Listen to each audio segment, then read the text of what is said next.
করো রে বাবা। আমিরুল মুমিনিন দ্বিতীয় রাকাতে সিজদায় গিয়েছে।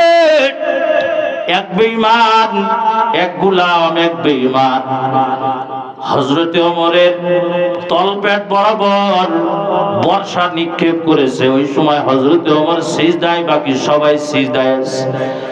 হযরতে ওমর রাদিয়াল্লাহু আনহু কোনো আবু করতে পারে নাই, কারণ তিনি তো শুয়ে আছেন, তিনি তো সিজদায় আছেন। কার দরবারে? জোরে বলেন।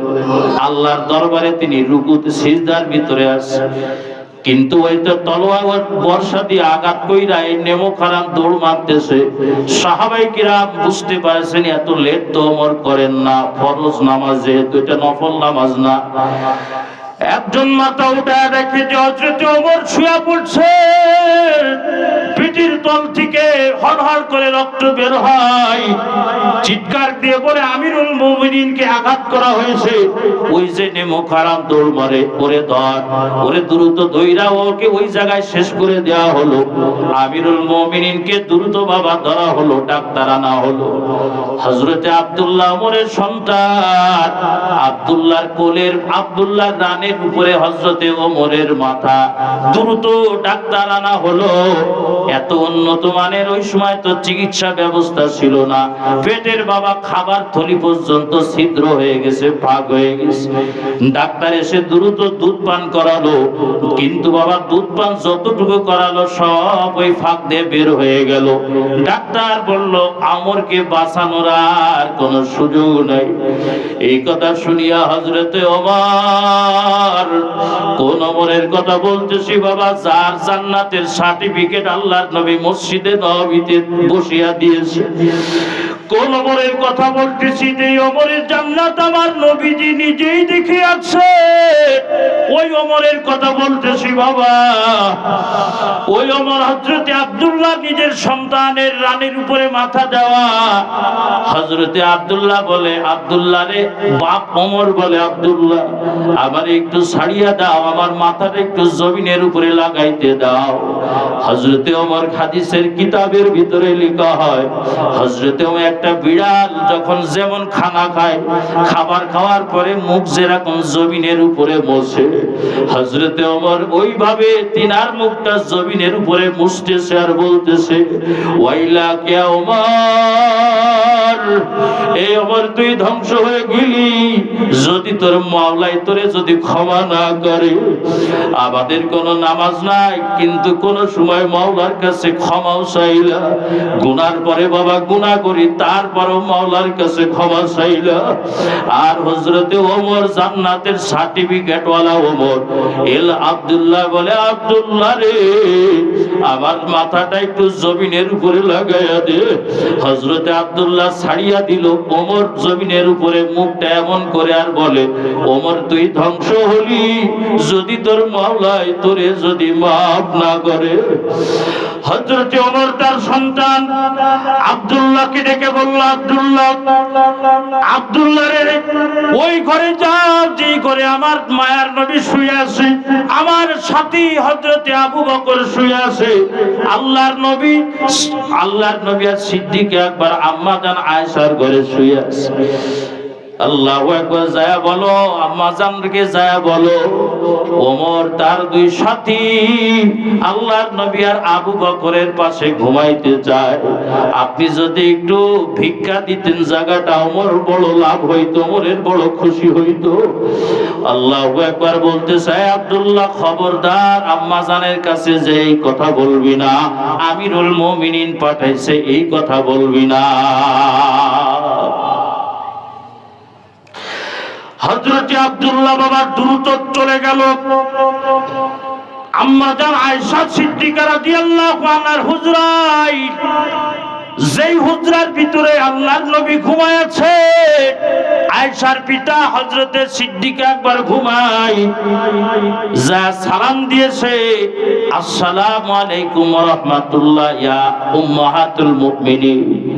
ওগো আমাদের মুমিনদের মা, আম্মা জান, আমার বাপ ওমর আপনার কাছে একটা আবদার, একটা আরজি নিয়ে পাঠাইছে। কি আরজি রে আব্দুল্লাহ? কয় আমার বাপের শেষ তামান্নাটা হলো উনি ওনার দুই সাথী আল্লাহর নবী আর আবু বকরের পাশে একটু ঘুমাইতে চায়। হযরত আয়েশা সিদ্দিকা রাদিয়াল্লাহু আনহা কিতাবের ভিতরে লেখা হয় উনি চিন্তা করছিলেন ওই জায়গাটা আমি শুব, আমার স্বামীর পাশে আমি শুইব, আমি আমার জন্মদাতা বাপ আবু বকরের পাশে শুইব। এই নিয়তে তিনি ওই জায়গাটা আগে থেকে নিয়ত করে রাখছে। এরে বাবা, আমার দিলেরও একটা তামান্না, ভালো জায়গায় মৃত্যু হয়ে ভালো জায়গায় শয়ন করা, আল্লাহর ওলিদের পাশে বাবা শয়ন করা এটা কপালের ব্যাপার। মৃত্যুবরণ করলাম গাঁজাখোর মদখোরদের পাশে ঘুমাইলাম, এটা কপালের ব্যাপার না। মৃত্যুবরণ করলাম ভালো জায়গায় আমি শুইলাম, এটা বড় বড় বড় কপালের ব্যাপার। এই যে গতবার আল্লাহর ফজলে আমার আম্মাকে উমরায় নিয়ে যাওয়া হয়েছিল, আমার শাশুড়িকে উমরায় নেওয়া হয়েছিল। আমি দুইটা তো তাদের কাছে আমি দোয়া চাইছি, দুইটা। আমার মাকে আমি বলছি, মা গো একটা দোয়া তুমি করবা আমার জন্য, কাবা শরীফের গিলাফ ধরিয়া একটা দোয়া কইরো, আল্লাহ যেন আমার এই গুনাহগারের হাতে একটা মাদ্রাসা করায়। এই মাদ্রাসার পাশে হেফজখানা হবে, ওর পাশে একটা কবরস্থান হবে। ওই জানালার গোড়ায় আমি মাসুদ একটু ঘুমাইতে চাই। আমি কবরে শুয়ে থাকবো, হেফজখানার পাশ থেকে আবার আওয়াজ আসবে, কুরআনুল কারীমের তেলাওয়াত আওয়াজ আসবে, কোন নাচের আওয়াজ আসবে না, কোন গানের আওয়াজ আসবে না। আমার মাকে হাত ধরে বলছিলাম, মা গো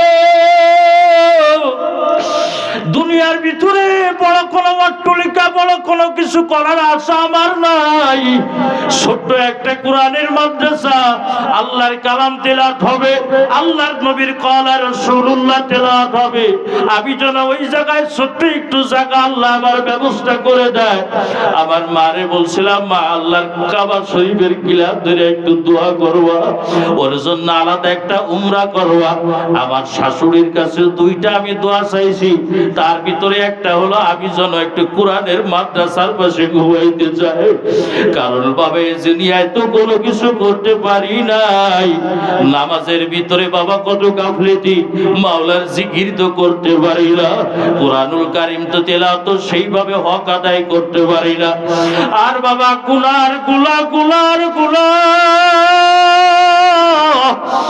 মাওলার সাথে নাফরমানি করতে করতে গোটা জিন্দেগি বরবাদ করেছি। মাগো অন্তত পক্ষে ওই হাফেজের পাশে যদি ঘুমাই, আল্লাহ হয়তো হাফেজের তেলাওয়াতের বরকতে আমি মাসুদের কবরটা জান্নাত বানায়া দিতে পারে। আল্লাহ তাআলা আমারে মাফ করে দেয়। মাগো আপনি একটু দোয়া কইরেন, এই দোয়াটা চাইছি বাবা। এ বাবা আল্লাহর কাছে ভালো জায়গার দোয়া চাইতে হয়। আল্লাহ আপনি আমারে এমন একটা জায়গায় কবর দিয়ার, যেই জায়গায় আল্লাহ তোমার জান্নাতি বান্দারা ঘুমায়, যেই জায়গায় কোরআনের আওয়াজের তেলাওয়াত আছে। এ বাবা এই দিলের ভিতরে এটা কারণ আসবে না বাবা, যদি তার মরণের স্মরণ যদি তার না থাকে, এই বাবা এই চিন্তা ভাবনা আসবে না। আল্লাহ আলহামদুলিল্লাহ, আল্লাহ মনে হয় দোয়া কবুল করতেছে। আমরা মুরব্বীরা, আমাদের ডাকাতিয়ার মুরব্বীরা কিছু মেসেজ দিয়েছি, আমাদের মাঠের ভিতরে একটু জায়গা আছে, রোডের ব্যবস্থা হয়ে গেলেই মাদ্রাসা শুরু হবে। আপনারা একটু দোয়া করেন, বলেন আমিন, জোরে বলেন আমিন। আল্লাহ একটা কোরআনের, আমাদের গ্রামে একটা কোরআনের মাদ্রাসা দরকার আছে কি নাই, জোরে বলেন আছে, দরকার আছে। ওই জায়গায় জন্য একটা কবরস্থান করে আপনারাও ঘুমাইতে পারেন কোরআনের মাদ্রাসার পাশে। আমার মনে হয় আল্লাহর কালাম তেলাওয়াত হবে পাশে, আর আপনার কবরে আযাব হবে। আমার মাওলা এত কুদরতি শক্ত দিল না, কথা বলেন ঠিক কিনা জোরে? আপনারা সহযোগিতা করবেন। লক্ষ্য করেন রে বাবা, হযরত আব্দুল্লাহকে ওমর পাঠায় দিছে, আব্দুল্লাহ যা আম্মা জানের কাছে যে বল যে ওমর তার দুনিয়ার দুই সাথী আল্লাহর নবী এবং আবু বকরের পাশে একটু ঘুমাইতে চায়। আপনি যদি মেহেরবানি করে অনুমোদন দিতে, তাহলে ওমরের জিন্দেগীর আশাটা পূরণ হইতো। কিন্তু হযরত আয়েশা তো মনে মনে আগের থেকেই ঠিক করিয়া রাখছে। আল্লাহ আপনারা যারা গিয়েছেন, আল্লাহ বারে নিয়েছে, প্রথমে আল্লাহর নবী ঘুমায় আসে, এরপরে হযরতে আবু বকর রাদিয়াল্লাহু আনহু ঘুমায় আছে। এরপরে জায়গাটা খালি ছিল, একটা কবর ধরবে, ওই জায়গাটা আম্মা জান নিজের জন্য রাখছিল। কিন্তু হযরতে ওমরের যখন দাবি গেল, আম্মা জান চোখের পানি ছাইড়া কান্না আরম্ভ করলেন। চিন্তা করলেন যে আসলে আল্লাহর নবী দুনিয়ার ভিতরে যদি কারোর সাথে দিনের কোনো পরামর্শ করতেন, আল্লাহর নবী আবু বকর আর হযরতে ওমরের সাথেই করত। আল্লাহর নবী দুনিয়ার ভিতরে কোনো যদি সফর করত, আবু বকর আর ওমরের সাথে করত। এই হলো আবু বকর আর ওমর। হ্যাঁ, ওমরের সাথে আল্লাহর নবী আর আবু বকর। ঠিক আছে, যাও, আমি নিজেকে কুরবানি করলাম আব্দুল্লাহ, তোমার বাপরে যা বলো, তোমার বাপের থাকার জন্য আমি আয়েশা অনুমোদন দিলাম। হযরতে আব্দুল্লাহ তার বাপের কাছে আসছে, তখনও পর্যন্ত মাটির উপরে ছটফট করে হযরতে ওমর। জান্নাতি টিকিটওয়ালা ওমর, আল্লাহর কবরের ভয়, আল্লাহর জাহান্নামের ভয়, ছটফট করতেছে। আল্লাহ যদি মাফ না করে আমি ওমরে, তাহলে ওমর তুই শেষ হয়ে যাবি। সুদের বোঝা গুনাই নিয়ে মাথায় নিয়ে চলো, কোনো টেনশন মনে করো না। বেনামাজি অবস্থায় চলো জমিনের ভিতরে, কোনো টেনশন মনে করো না। গাঞ্জা মদ খায়া জমিনের উপরে চলো, কোনো টেনশন নাও না, যে সামনে একটা জিন্দেগি আছে। হাতে ধরি পায়ে ধরি রে আমার যুবক ভাই, আল্লাহর ঘরে যা, আল্লাহর ঘরে যা। এ বাবা, আমি কারো হুজুর বানানোর জন্য আসি নাই, আমি বাবা কাউকে আল্লাহর ওলি বানাই দেওয়ার জন্য আসি নাই, আমি তো নিজেই গুনাহগার। তবে হাতে ধরি পায়ে ধরি কবরে সবাইকে যাওয়া লাগবে রে বাবা। আজকে হয়তো এলান হতে পারে, অথবা 5-10 বছর পরে মসজিদের মাইকে এলান হবে। পর্দার নিশি মা বোনেদেরকে বলবো, মা গো, বেপরদায় আর চলিস না। আজকে এক মার এলান হলো, ফজরের নামাজ পড়ে বের হইতেছি, অমুকের মা, অমুকের স্ত্রী, 8% অমুকের স্ত্রী মারা গেছে। 2-1 দিন পরে তোমার আমার নামটা হয়তো এলান হবে। এ মা, এদিক ওদিক করিস না, কবরে যাওয়া লাগবে। হযরতে আব্দুল্লাহকে বললো, যাব, অনুমোদন হলো। আব্দুল্লাহ বাপের কাছে আসলো, বাপরে বলো, আব্বা আপনার জায়গাটা সিলেক্ট হয়ে গেছে, আম্মা জান অনুমোদন দিয়েছে। হযরত ওমর বলেন, মনে হয় তুই আম্মা জান রে কোনো চাপ দিয়েছিস, যা যা, আবার যা, যায় তার কাছে জিজ্ঞাসা কর জায়গাটা আমার ভিক্ষা চাই, আপনি একটু দিল থেকে অনুমোদন দেন। আবার আব্দুল্লাহ আম্মা জানের কাছে চলে গেল, যা বলে, আম্মা জান, আব্বা যে আবার পাঠাইছে, আপনি মনের থেকে অনুমোদন দিয়েছেন কিনা? আম্মা জান বলে, যাও আব্দুল্লাহ, আমার দিল থেকে আমি অনুমোদন দিলাম, যাও। হযরতে আব্দুল্লাহ দৌড়ায় আসলো, দৌড়ায় এসে বাপের অবস্থা বড় খারাপ, মমর্ষ অবস্থায় চলে গেছে। আয়েশা বলো, আব্বা আপনি পেরেশান হবেন না, আম্মা জান বলছে মন থেকে আপনাকে নবীর পাশে শয়নের জন্য অনুমোদন দিয়েছে। কাল কিয়ামতের ময়দানে উঠবে আল্লাহর নবী, সাথে থাকবে আবু বকর, সাথে থাকবে ওমর, 2 সাথীকে নিয়ে কিয়ামতের ময়দানে উঠবেন। আল্লাহর কাছে আরেকটা আমি দোয়া করি, আল্লাহ যদি আপনি মূর্তি যদি রাখেন, আল্লাহ মদিনার মাটিতে আল্লাহ তুমি আমারে ডাক দিও, কারণ তোমার এই দামি দামি সাহাবীদের সাথে যেন হাসরে উঠতে পারি। আল্লাহ আমাদের জমিনের গ্যারান্টি নাই, আল্লাহর ওই মদিনায় ঘুমায় আছে যাদের রক্তটা গিয়েছে, যাদের জীবনটা গিয়েছে ইসলামের জন্য। হযরতে আবু বকরের ইন্তেকাল হলো, আর জবান দ্বারা বলল, লা ইলাহা ইল্লাল্লাহ মুহাম্মাদুর রাসূলুল্লাহ। এই কালেমাটা পড়লো। আল্লাহর নবীর আরেকটা হাদিস বলি, আল্লাহর নবী বলেন, মান কানা আখিরু কালামিহি লা ইলাহা ইল্লাল্লাহ। আল্লাহর নবী বলেন, যার শেষ কথাটা হবে লা ইলাহা ইল্লাল্লাহ, এইটুক মুহাম্মদুর রাসূলুল্লাহ যার জিন্দেগির শেষ কথা হবে, দুনিয়ার জিন্দেগিতে যত বাবা তোমার গুনাহ হোক না কেন, এই শেষ কথা যদি কালেমাওয়ালা হয়, আল্লাহ তোমার জিন্দেগি সব গুনাহ মাফ করে কবরে যাওয়ার সাথে সাথে আল্লাহ কবর বেহেশতের বাগান বানায়া দেবে। জোরে বলেন সুবহানাল্লাহ। এ বাবা, আমি বাবা একজন ড্রাইভারের সন্তান, আমি বাবা একজন ড্রাইভারের সন্তান, বড় কোনো শিক্ষিত ওয়ালার সন্তান আমি না, বিরাট বড় বংশের সন্তান আমি না, একজন মূর্খ মানুষের সন্তান আমি। আমার আব্বা যখন ইন্তেকাল করে, যেই কন্ট্রাক্টরের বাবা কোলের ভিতরে মারা গিয়েছে আমার আব্বা, আপনারা সবাই জানেন ওই কন্ট্রাক্টর জানাজার দিন বলছিল আব্বার ইন্তেকাল হয়ে গেল, আব্বার ডান হাত বাহিরে বের হয়ে স্ট্রোক করেছে। দ্রুত উনি পিছন থেকে আব্বাকে কোলের ভিতরে নিল, তখন নিবুন বুঝা উনি তখন বলে, আমার লুকমান ভাই যখনই গাড়িতে চালায় তো লা ইলাহা ইল্লাল্লাহ, লা ইলাহা ইল্লাল্লাহ। এখন বুঝে আসে রে বাবা, কেন আমাদের এই সর্বনাশ তরিকায় এত জিকির করতে বলে। কেন বাবা বলে, শুধু বলে লা ইলাহা ইল্লাল্লাহ জিকির করো, শুধু বলে সুবহানাল্লাহর জিকির করো। কেন রে বলে বাবা, কুল্লু ইলাইন ইয়াতারাশাউ বিমা ফি। আরে বাবা, মৃত্যুর সময় তোমার এই কলবটাকে উল্টানো হবে। কি উল্টানো হবে জোরে বলেন? কলবটারে মৃত্যুর সময় উল্টানো হবে। এ বাবা, এই গোটা জিন্দেগির ভিতরে 80 বছরের জিন্দেগির ভিতরে কয় কলবের ভিতরে কি জমা করেছো? এই 90 বছর জিন্দেগির ভিতরে এই কলবের ভিতরে কি জমা করেছো? তুমি মনে করতেছো মরণের সময় আমিও লা ইলাহা ইল্লাল্লাহ বলবো। এরে বাবা, ফিরাউন কিন্তু চেষ্টা করেছিল মৃত্যুর আগে লা ইলাহা ইল্লাল্লাহ বলার। আল্লাহ বলেন, ও কথা বলার আগে ওর গলার ভিতরে কাঁটা ঢুকায়া দে। কথা বলেন ঠিক কিনা জোরে বলেন। আমার বাবারা, 80 বছর জীবনে তুমি দুনিয়ার দুনিয়া আর গুনাহ দিলের ভিতরে তুমি জমাইছো। কত মানুষ মারা যায় বাবা, খাটির তলে চলে যায় মরণের সময়।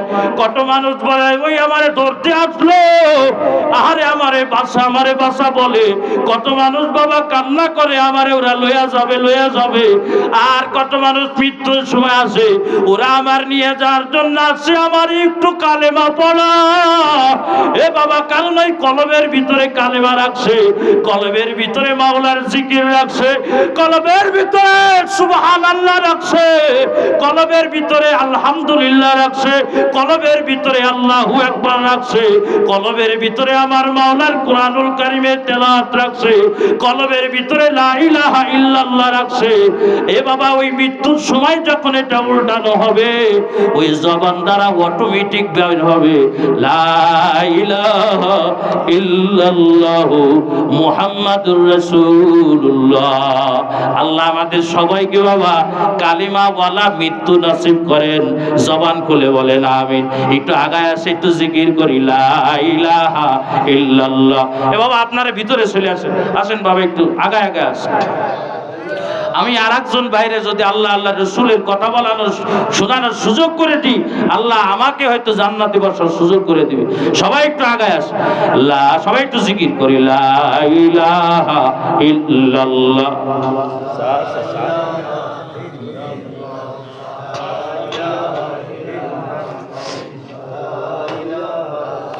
মাশাআল্লাহ, সবাই আগায় আসে। লা ইলাহা ইল্লাল্লাহ, লা ইলাহা ইল্লাল্লাহ। মাওলানা একটু সানি আসলকা, লা ইলাহা ইল্লাল্লাহ।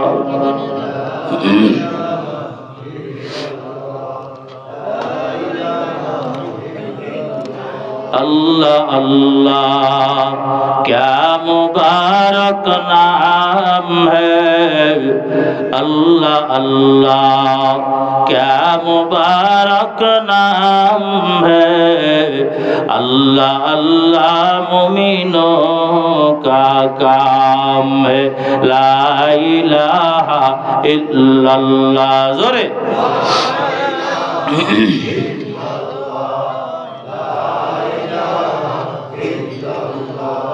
লা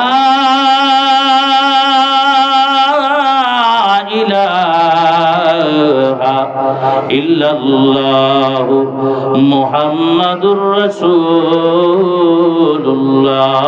জবানটা খুলে সবাই বলি সাল্লাল্লাহু আলাইহি ওয়াসাল্লাম।